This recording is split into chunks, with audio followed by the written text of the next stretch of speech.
And there it is, the header for our document. And it says the size of the file found. And the next one starts at, we shoved that, we don't really need to go there anyway. So the question is, once we know it's there, what do we do with it? Now what we do is, we do an interactive scan of the archive itself. So we interactively scan Stego, and it says, okay, I found the first file, do you want to recover it? We say yes. What do you want to recover it to? Let's say recover 1.zip. Find another file, do you want to recover that? Yes. Recover 2.zip. And the program has finished. So let's see that particular file. So first one recovered. We are unable at the moment to recover the file name, so we use a generic one in case the file name is obfuscated or something like that. But the data itself is valid, and if we open that, we see that this particular file, which is a doc file, we can open it, it's a valid zip file.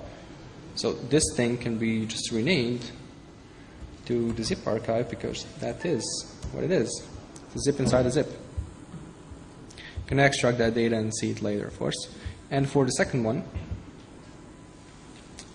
if we just view it, we see the MZ signature, which is default for applications, and this is a configure sample, so we're not going to extract this onto our disk. But as we can see, we can recover all data.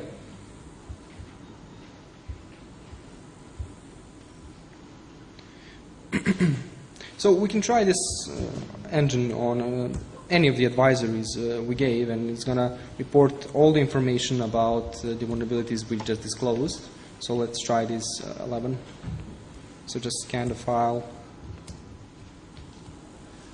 11, and it says possible steganography detected as a clear text data, and it gives you an offset and the size of the data detected. So it's kind of a fuzzy area where Stego ends and where vulnerability begins, because if it's just Stego and it's affecting some software security vendors, it's a fuzzy area. You can't really declare it as a vulnerability if it's in accord to the documentation. So we were kind of struggling with some just to file them as a right thing, but we are able to detect both vulnerabilities, steganography, and corruptions with our tool.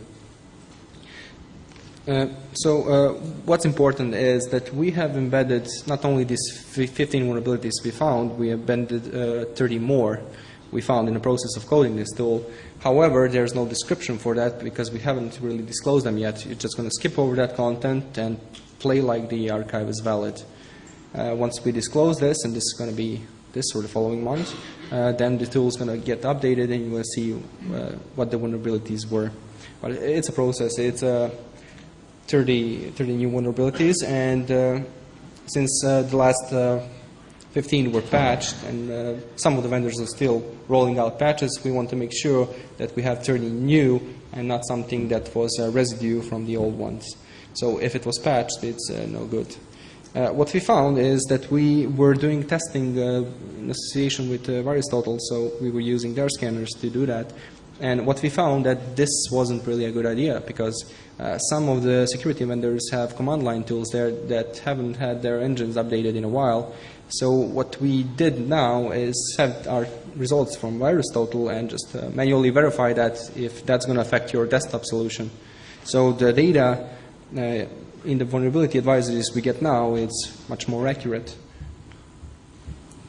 And that's it for the next engine. That's it for our presentation. We come to the question part. So any questions?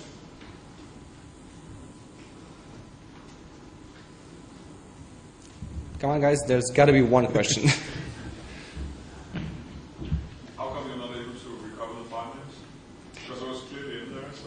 Yeah, we didn't add that part yet. It was a short coding period, and we only wanted to make the archive valid, so you can recover the data, file name, you can get that from the archive itself if you want to. But we will add that feature in a couple of weeks, sure.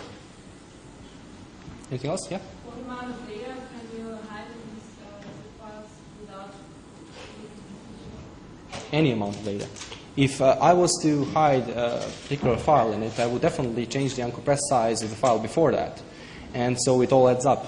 And you would have absolutely no idea that there's some hidden content in it. For CAB, it even works better because CAB uses a single stream to compress all data. And if you just change the numbers of the uncompressed size, it really has no effect at all. Anything else? The Nix engine tool.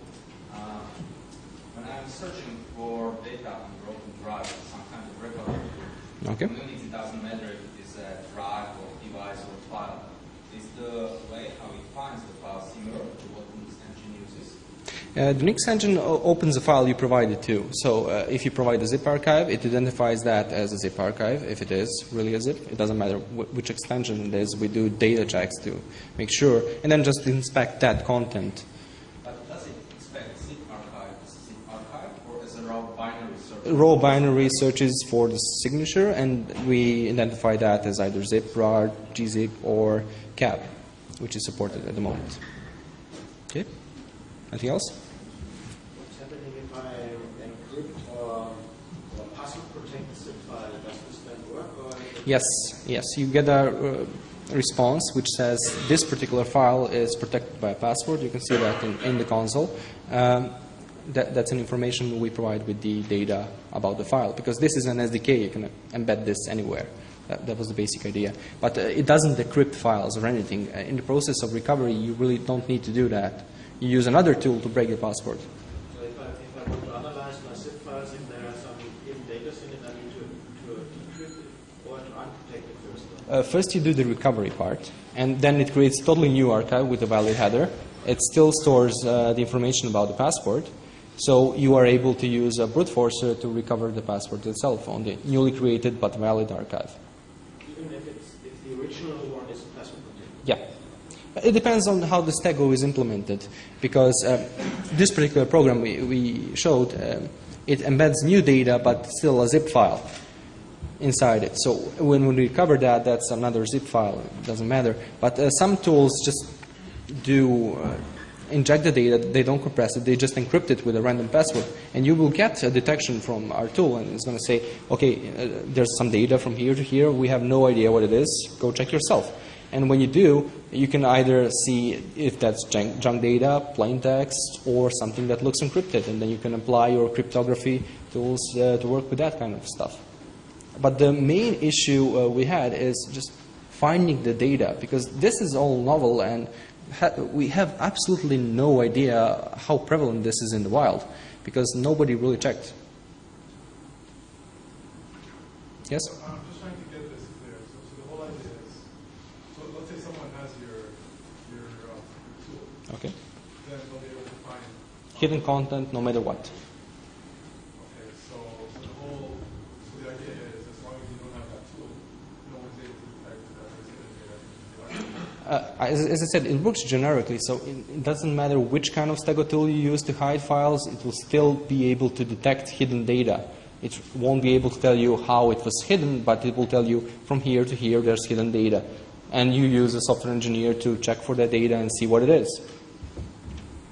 And I guess your question was what do security tools do with it, right? And I mean, they're then affected by the various vulnerabilities because they're reading the file as a file format, trying to figure out the versions, and may detect it or may not, depending on how you do the malformation or Stego implementation. Yeah. So, like for example, these vulnerabilities, and for our FTK product, we basically made sure that we don't fall. Sort of as we open up each of the archives, we look at it and we're like, we don't sort of fall prey to some of those types of things. So we'll explore into them. We don't say, oh, this has got this going on. It just sort of breaks into the file without sort of being like, oh, there's a header that's messed up here. Oh, there's something appended. Let's ignore it. It just breaks into it.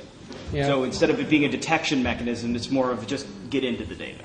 My initial understanding was this is actually like you're proposing a technique which is hiding data, but you're actually proposing a tool to Discover any kind of data. So we are not worried about any kind of steganography implication because we can generically detect anything.